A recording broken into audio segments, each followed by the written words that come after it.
Korea's Dokdo boasts untapped natural resources and ample fishing waters, not to mention natural beauty, but there's much more to the islets than meets the eye. Lee takes us to there, which also regained its independence on this Liberation Day.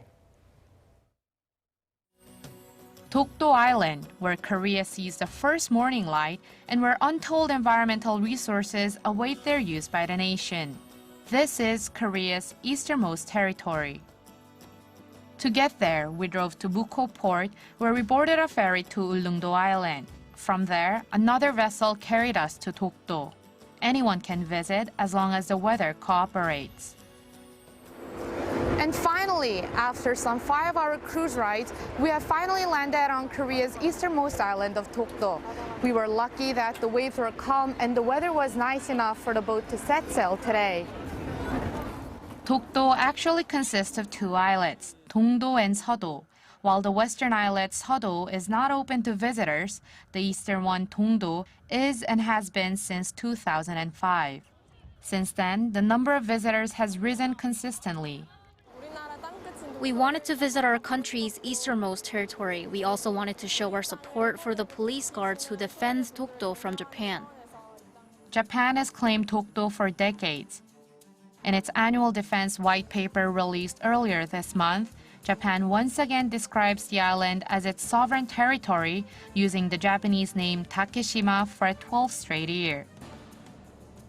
But Dokdo has been Korean territory for 1,500 years, though the earliest historical documents in existence date back 872 years. And Japan itself explained Korea's sovereignty over Dokdo in a Japanese document from 1870 called the Secret Mission Report on Joseon, using an older name for Korea. It was only when Japan colonized Korea that it took control of Korean territory, and Dokdo was no exception. After surrendering in World War II, Japan returned Korea's independence and the annexed islands on this day, August 15, 1945. Currently, there are some 40 police guards from Gyeongbuk Provincial Police Agency stationed on Dokdo. The guards stay on the island for 50 days in rotation. They greet visitors and ensure their safety, but most importantly, they protect the nation's territorial integrity. Regions involved in territorial disputes and conflict are protected by soldiers, but Dokdo is not a region of dispute. It's Korean territory, so it's guarded by us, police, whose main duty is to protect the safety and property of the public. Dokdo, Korea's easternmost island, is also celebrating its 71st year of independence from Japan's 35 years of colonial rule today, on Liberation Day. 이지원, Arirang News, Dokdo Island, Korea.